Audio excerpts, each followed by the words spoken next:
Good morning. Unique शिक्षण संस्थान के ऑनलाइन क्लासेज में आपका स्वागत है।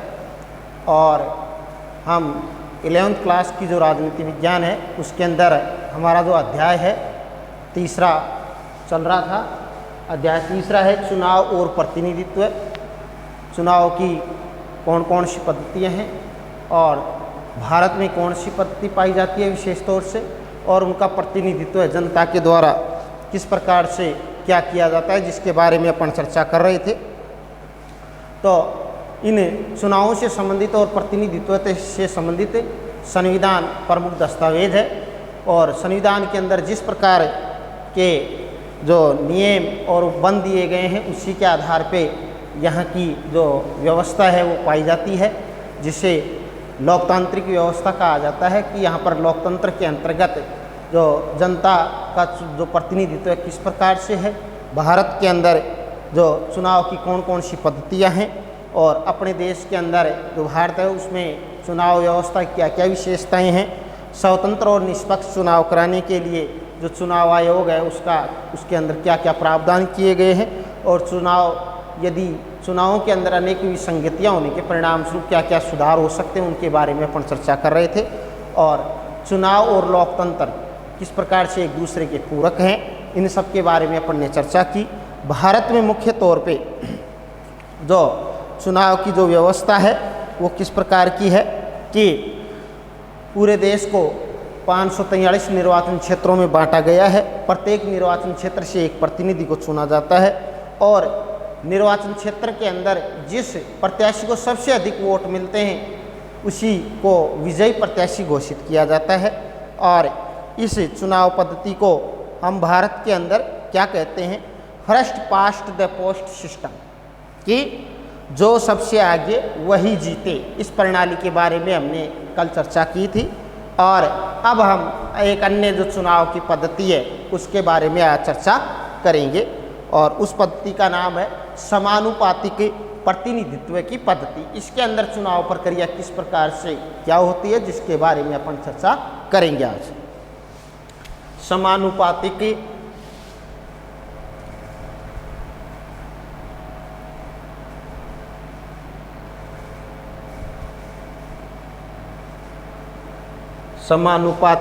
प्रतिनिधित्व।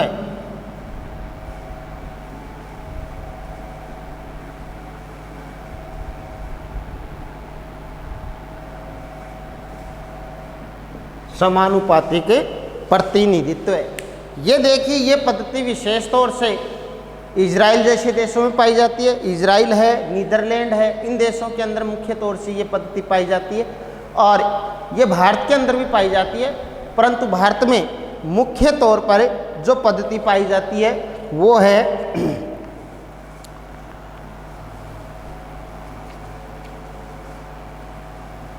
कि जो भारत के अंदर जिस विधि को काम में लिया गया है, जो सबसे आगे वही जीते। इस पद्धति को इस नाम से जाना गया है कि जिसको सबसे अधिक वोट मिले उसी को विजयी प्रत्याशी घोषित किया जाता है। तो भारत में जिस पद्धति को विशेष तौर से चुनावों के अंदर जिस विधि को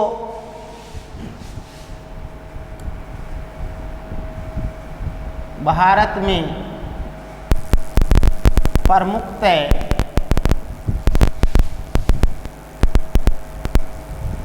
में प्रमुखतः चुनाव की जो विधि है, प्रमुखतः चुनाव की विधि भारत में कौन सी पाई जाती है? वही चुनाव की प्रमुखतः विधि जो पाई जाती है वो है जो सबसे आगे वही जीते। जो सबसे आगे वही जीते। यह पद्धति भारत के अंदर अपनाई गई है, जो सबसे आगे वही जीते। यह प्रणाली भारत के अंदर पाई जाती है मुख्य तौर पे। इसको हम अंग्रेजी के अंदर कहते हैं first past the post system.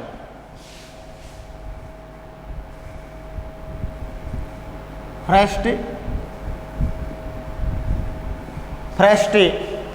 Past the post system, past the post system, कि जो सबसे आगे वही जीत, चाहे एक वोट से ही जीते, जिसको सबसे अधिक वोट मिले हैं वही उसी को विजयी प्रत्याशी घोषित किया जाता है। इसके अंतर्गत ये नहीं कि एक निश्चित क्राइटेरिया के अंदर उसको बहुमत प्राप्त करने की या वोट प्राप्त करने की आवश्यकता है, ऐसी नहीं है। जिसको यदि एक वोट भी ज़्यादा मिल गया, अन्य से एक वोट भी, तो उसी को विजयी प्रत्याशी घोषित किया जाता है। इसको कहते हैं जो सबसे आगे वही जीते। इसका जो संविधान के अंदर, हमारे संविधान में इसी विधि को, भारत के अंदर इसी विधि को स्वीकार किया गया है। किसके अंदर? संविधान में।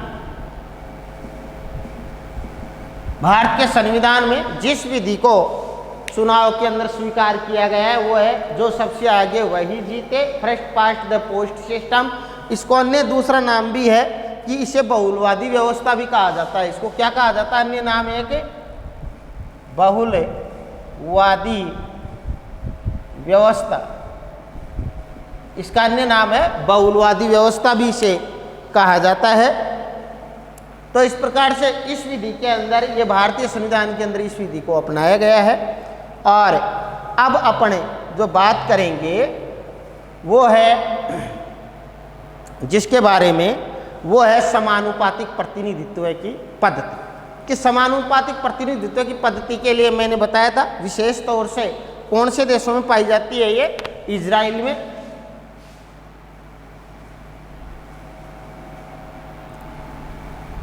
मुख्यतः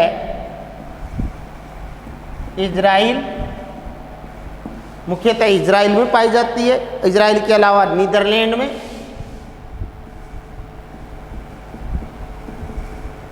नीदरलैंड में भी अपनाई जाती है इस पद्धति को। इसके साथ में अर्जेंटीना में,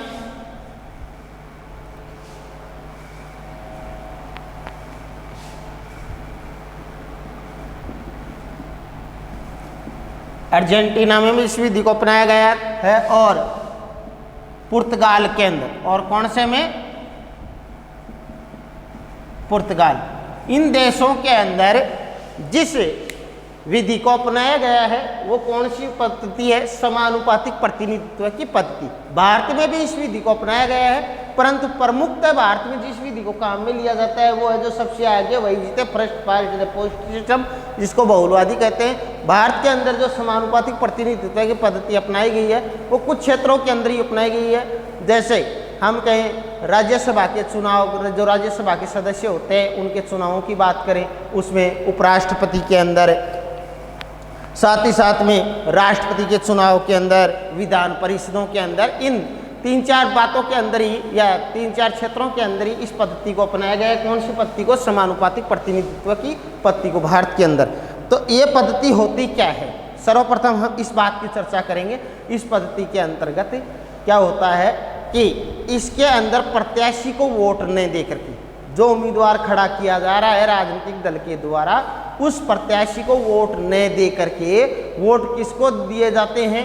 उस दल को दिए जाते हैं। किसको दिए जाते हैं? जो जिस दल ने प्रत्याशी को खड़ा किया है उन दलों को दिए जाते हैं। किसके द्वारा? जनता के द्वारा जो वोटिंग की जाती है, वोट किसको? जिस प्रत्याशी के का वो जिस जो प्रत्याशी है जिस दल का है उस दल को वोट दिए जाते हैं। अब दल चाहे 1 है, चाहे 4 है, चाहे 5 है, उन दलों को वोट दिए जाते हैं। और इसके अंदर जो संसद है या विधान परिषद है या जो विधानमंडल है, जो विधायिका है या व्यवस्थापिका है, जिसके अंदर जिस दल को सबसे ज़्यादा वोट प्रतिशत मिलेगा उसी का प्रतिनिधित्व विधायिका में होगा। साथ ही साथ में विधायिका के अंदर जो संसद है उसके अंदर कि उसकी जो उसका वोटों का जो प्रतिशत उसको मिला है जिस राजनीतिक दल को, उसी के आधार पे उसको प्रतिनिधित्व मिलेगा संसद के अंदर, उसको उतनी ही सीटें मिलेंगी। जिसको ज़्यादा वोट प्रतिशत मिला है, जनता ने जिस राजनीतिक दल को ज़्यादा वोट प्रतिशत दिया है, वोटों का प्रतिशत जिस दल ने ज़्यादा प्राप्त किया है, उसको उतनी ही उसी के आधार पर उसको सीटें आवंटित की जाएंगी या सीटें प्रदान की जाएंगी। किसके अंदर? व्यवस्थापिका के अंदर या संसद के अंदर। साधारणतः ये दो प्रकार की होती है। तो इसके अंदर देखिए, इजराइल में मतगणना के बाद में जो इजराइल होती है, इजराइल जो देश है उसके अंदर मतगणना के बाद में जब वोट दे देती है जनता, उसके बाद में क्या होता है, प्रत्येक पार्टी को संसद में, तो इस पद्धति में क्या किया जाता है, प्रत्येक पार्टी को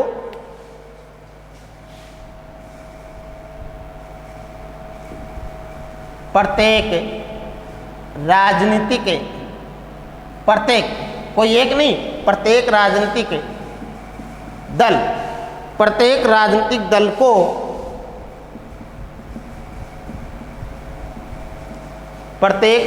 दल को संसद में उसी अनुपात में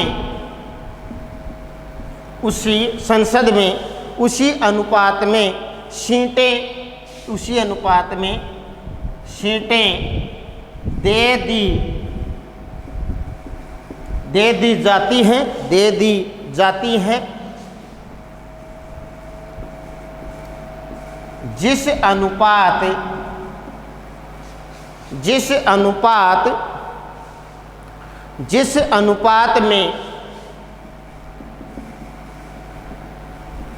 जिस अनुपात में उन्हें वोटों में हिस्सा मिलता है। जितना अभी मैंने बताया था वही बात आई है कि इसके अंदर राजनीतिक दल को वोट दिए जाते हैं, न कि राजनीतिक दल के प्रत्याशी को। और जिस राजनीतिक दल को संसद में जितना प्रतिशत वोट मिलते हैं उसी अनुपात में उसको संसद के अंदर उसको प्रतिनिधित्व मिलता है, संसद के अंदर उसको सीटें प्रदान की जाती हैं। इसके अंदर क्या होता है, प्रत्येक राजनीतिक दल चुनाव से पहले अपने प्रत्याशियों की एक प्राथमिक सूची जारी करता है और अपने उतने प्रत्याशियों को उस प्राथमिक सूची से चुन लेती है जितनी सीटों का उसे कोटा दिया जाता है। जितने सीटें उसको प्रदान की जाती हैं जिस राजनीतिक दल को, उतने प्रत्याशियों का वो चुनाव कर लेता है और उसी के आधार पे उस राजनीतिक दल को जितनी सीटें मिले उसी के आधार पे उसको संसद के अंदर प्रतिनिधित्व दिया जाता है। जबकि भारत के अंदर इस व्यवस्था के अंदर क्या किया गया है कि भारत के अंदर जो ये व्यवस्था है इसके अंदर जो समानुपातिक प्रतिनिधित्व है, इसके अंदर विधायिका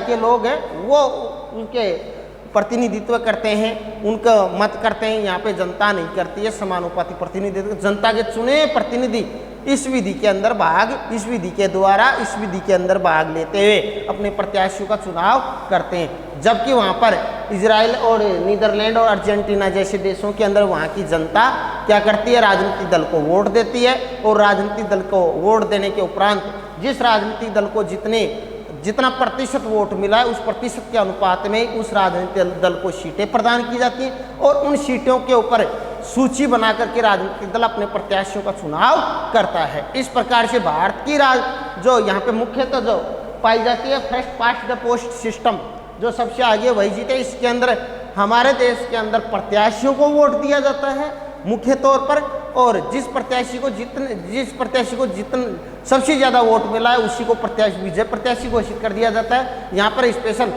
प्रत्याशी के ऊपर वोट आधारित होते हैं, जबकि इस पद्धति के अंदर राजनीतिक दल को वोट दिए जाते हैं। और चुनावों की इस व्यवस्था को समानुपातिक प्रतिनिधित्व की प्रणाली कहते हैं। इस प्रकार की जो व्यवस्था पाई जाती है जिसके अंदर राजनीति, कौन सी व्यवस्था, जिस व्यवस्था के अंदर प्रत्येक राजनीतिक दल को क्या है, वहाँ की जनता के द्वारा वोट प्रदान किए जाते हैं और उस वोटों के आधार पे वहाँ की जिस राजनीतिक दल को जितना प्रतिशत वोट मिला है उस प्रतिशत के अनुपात में वहाँ की संसद के अंदर उसको सीटें प्रदान की जाती हैं। और संसद में जब सीटें प्रदान की जाती हैं उन सीटों के ऊपर वो राजनीतिक दल अपनी सूची जारी करता है और उस सूची के आधार पे प्रत्याशियों का चुनाव किया जाता है। इसको हम कहते हैं समानुपातिक प्रतिनिधित्व की प्रणाली। तो प्रत्येक पार्टी चुनावों से पहले अपने प्रत्याशियों की एक प्राथमिक सूची जारी कर देती है। इसके अंदर आगे और क्या होता है, प्रत्येक पार्टी चुनावों से पहले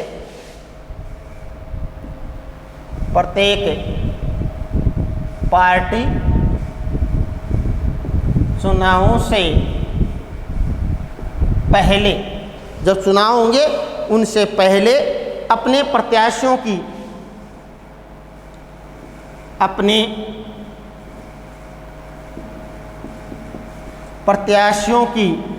एक सूची जारी करती है। अपने प्रत्याशियों की एक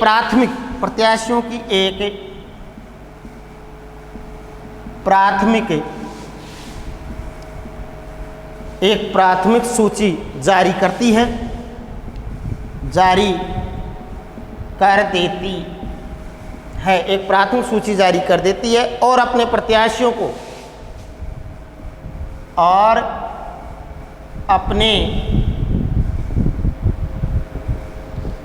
अपने प्रत्याशियों को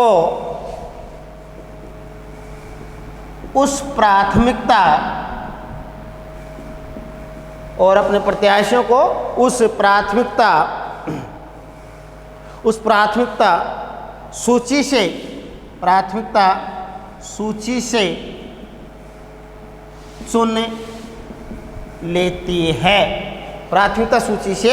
चुन लेती है, जितनी सीटों का उसे कोटा दिया गया है, जितनी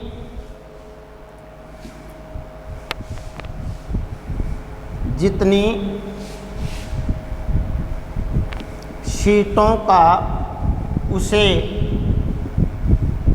कोटा दिया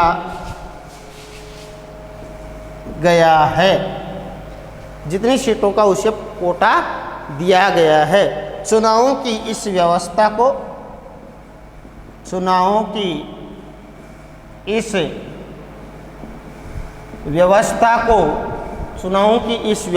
को समानुपातिक प्रतिनिधित्व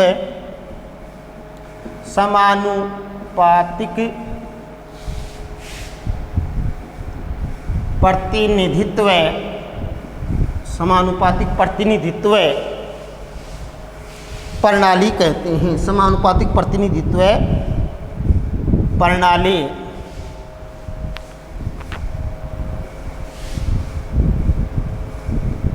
प्रणाली कहते हैं। समानुपातिक प्रतिनिधित्व प्रणाली कहते हैं।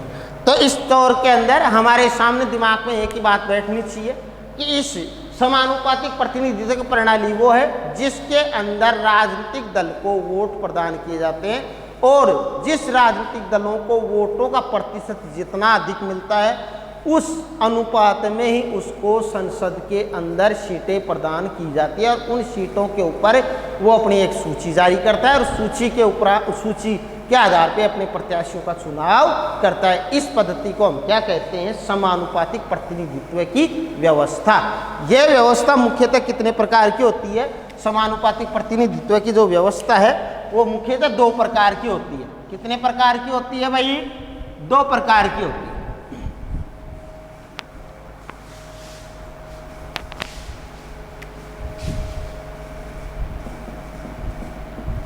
समानुपातिक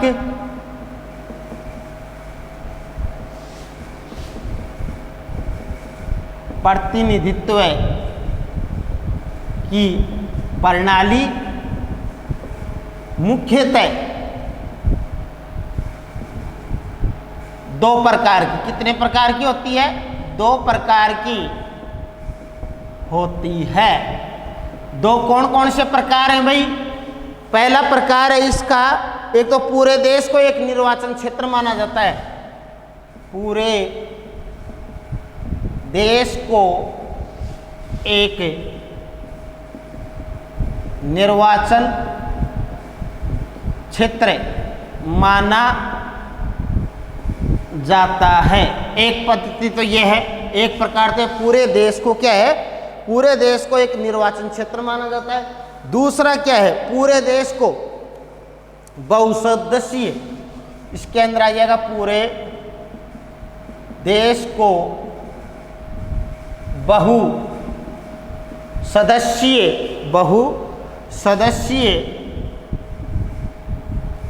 बहुसदस्यीय निर्वाचन क्षेत्र में, बहुसदस्यीय निर्वाचन क्षेत्र में बांट दिया जाता है। इस प्रकार से इस पद्धति के हमारे सामने दो रूप निकल करके आते हैं। समानुपातिक प्रतिनिधित्व की पद्धति के कितने मुख्यतः दो प्रकार होने के लिए एक प्रकार तीसरा भी है जो भारत के अंदर पाया जाता है, उसके बारे में हम चर्चा करेंगे कि तीसरा जो रूप है वो जटिल रूप पाया जाता है जो भारत के अंदर पाया जाता है, जिसको हम जो उपराष्ट्रपति, राज्यसभा और राष्ट्रपति और विधान परिषद के चुनावों में हम काम में लेते हैं। मुख्यतः इसके दो ही प्रकार हैं। पूरे देश को, एक तो पूरे के पूरे देश को उसको एक ही निर्वाचन क्षेत्र में बांट दिया जाता है, तो वो एक ही निर्वाचन क्षेत्र माना जाता है पूरे के पूरे देश को। और एक बस इसमें फर्क है, इसमें पूरा देश आ जाएगा, इसके अंदर पूरे देश को बहुसदस्यीय छोटे छोटे टुकड़ों के अंदर निर्वाचन क्षेत्रों में बांट दिया जाता है। इस प्रकार से इसके दो रूप पाए जाते हैं। तो इसके अंदर देखिए जो जैसे समानुपातिक प्रतिनिधित्व पद्धति के दो रूप पाए जाते हैं, और जैसे इजराइल और नीदरलैंड ये पद्धति जैसे इसके अंदर इजराइल और नीदरलैंड के अंदर तो पूरे देश को एक निर्वाचन क्षेत्र में माना जाता है। इसके आधार पे वहाँ पे समानुपातिक प्रतिनिधित्व है जो प्रणाली इस व्यवस्था को प्रयोग में लाया जाता है कि इसकी ये विधि पाई जाती है। दो ये प्रकार कौन से देशों में पाया जाता है समानुपातिक प्रतिनिधित्व का? इजराइल और नीदरलैंड जैसे। तो कुछ देश जैसे इजराइल और नीदरलैंड में पूरे देश को एक निर्वाचन क्षेत्र माना जाता है, और प्रत्येक पार्टी को जो राजनीतिक दल है उसको राष्ट्रीय चुनावों में जो राष्ट्र के जो चुनाव हो रहे हैं उनके अंदर प्राप्त वोटों के राष्ट्रीय चुनावों के अंदर जो पूरे राष्ट्र के चुनाव होते हैं उसके अंदर प्राप्त वोटों के अनुपात में उनको सीटें प्रदान की जाती हैं। किनको? उन राजनीतिक दलों को। किनको? कि जिस राजनीतिक दल को सबसे अधिक मत प्राप्त हुए हैं, मतों का प्रतिशत प्राप्त हुआ, उसी के अनुपात में उसको सीटें प्रदान की जाती हैं, और उन सीटों के ऊपर अपनी सूची जारी करता है राजनीतिक दल, और अपने प्रत्याशियों को वो क्या करता है? उनका चुनाव करता है। वहीं दूसरा तरीका जो पाया जाता है वो जो पूरे देश को बहुसदस्यीय निर्वाचन क्षेत्र में बांट दिया जाता है समानुपातिक प्रतिनिधित्व की दूसरी पद्धति, वो कौन से देशों में हमारे को देखने के लिए मिलती है? अर्जेंटीना और पुर्तगाल जैसे देशों के अंदर हमारे को समानुपातिक प्रतिनिधित्व की पूरे देश को बहुसदस्यीय निर्वाचन क्षेत्र में बांट दिया जाता है। दूसरी पद्धति इन देशों के अंदर पाई जाती है, जहाँ इस पद्धति के अंदर पूरे देश को क्या है? बहुसदस्यीय निर्वाचन क्षेत्र में बांट दिया जाता है, और प्रत्येक पार्टी इस प्रकार से प्रत्येक पार्टी प्रत्येक निर्वाचन क्षेत्र के लिए छोटे छोटे जो निर्वाचन क्षेत्र प्रत्येक पार्टी जो राजनीतिक दल है प्रत्येक निर्वाचन क्षेत्र से अपने अपने प्रत्याशियों की एक सूची जारी कर देता है, और उस जिसमें उतने ही नाम होते हैं जितने प्रत्याशियों को उस निर्वाचन क्षेत्र से चुना जाना है, उस सूची के अंदर उतने ही नाम होते हैं। कौन सी प्रत्येक राजनीतिक दल अपनी सूची जारी करता है, और उस सूची के अंदर उतने ही नाम होते हैं जितने प्रत्याशियों का चुनाव करना होता है। और इन दोनों ही रूपों में मतदाता, चाहे ये दोनों रूप है, मतदाता होता है ना, ये दोनों ही रूप में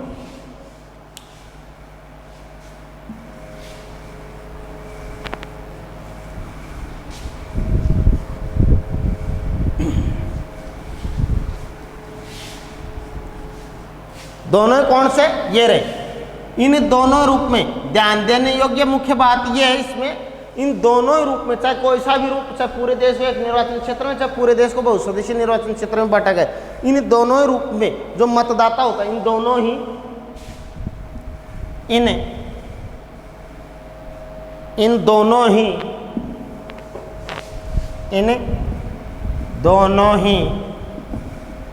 रूप में मतदाता जो मत दे रहा है, इन दोनों ही रूप में मतदाता राजनीतिक दलों को, मतदाता है वो है राजनीतिक दलों को, मतदाता राजनीतिक दलों को वोट देते हैं, राजनीतिक दलों को वोट देते हैं, न कि राजनीतिक दलों को वोट देते हैं, न कि उनके प्रत्याशियों को, न कि उनके प्रत्याशियों को। तो इस प्रकार से इसमें मुख्य तौर पर बात ध्यान देने योग्य है कि इन दोनों रूप में जो मतदाता होते हैं, जो वोटिंग करते हैं, वो किसी प्रत्याशी को वोट न दे करके और राजनीतिक दलों को वोट देते हैं। और इस पद्धति के अंदर राजनीतिक दलों के वोट देने के उपरांत जिस राजनीतिक दल को वोटों का प्रतिशत जितना अधिक मिलता है, उसी के आधार पर उस राजनीतिक दल को सीटें आवंटित या सीटें प्रदान की जाती हैं और उसी के आधार पर उसका संसद के अंदर उस राजनीतिक दल का प्रतिनिधित्व प्राप्त होता है और वो राजनीतिक दल क्या करता है, अपनी सूची के माध्यम से अपने प्रत्याशियों का चुनाव करता है। तो इस प्रकार से ये थी हमारी समानुपातिक प्रतिनिधित्व की प्रणाली। तो इन दोनों ही रूपों में मतदाता राजनीतिक दलों को वोट देते हैं, नहीं कि उनके प्रत्याशियों को वोट दिया जाता है। एक पार्टी को जिस किसी भी निर्वाचन क्षेत्र में जितने वोट प्राप्त होते हैं, उन वोटों के प्रतिशत के आधार पे ही उस निर्वाचन क्षेत्र में उसको सीटें प्रदान की जाती है। यदि ज़्यादा प्रतिशत वोटों का मिला है उस राजनीति तो उसको प्रतिनिधित्व ज़्यादा मिलेगा। यदि उस राजनीतिक दल का प्रतिनिधित्व कम मिला है, वोटों का प्रतिशत कम मिला है उसको, तो उसका प्रतिनिधित्व भी कम ही होगा, उसको अंदर सीटें भी उसको ही कम प्रदान की जाएंगी। तो इस प्रकार से जैसे इजराइल के अंदर मुख्य तौर पे समानुपातिक प्रतिनिधित्व की प्रणाली अपनाई गई है, वहाँ विधायिका को क्या कहते हैं भाई?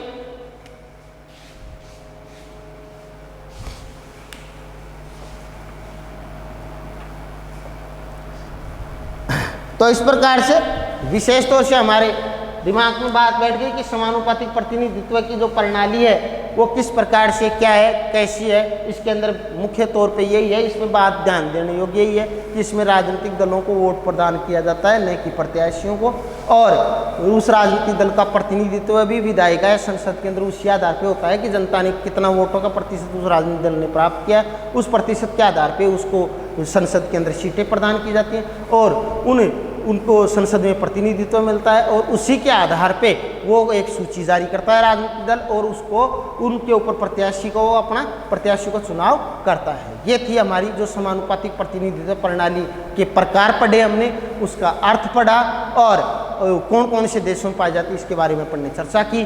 कल अपन चर्चा करेंगे इजराइल के अंदर समानुपातिक प्रतिनिधित्व की प्रणाली किस प्रकार से क्या है और साथ ही में कैसे हम इसको समझ सकते हैं, कौन कौन से वहाँ पे राजनीतिक दल हैं, और साथ ही साथ के अंदर भारत में भी इसका तीसरा जो रूप है वो किस प्रकार से क्या पाया जाता है, इसके बारे में अपन चर्चा कल करेंगे।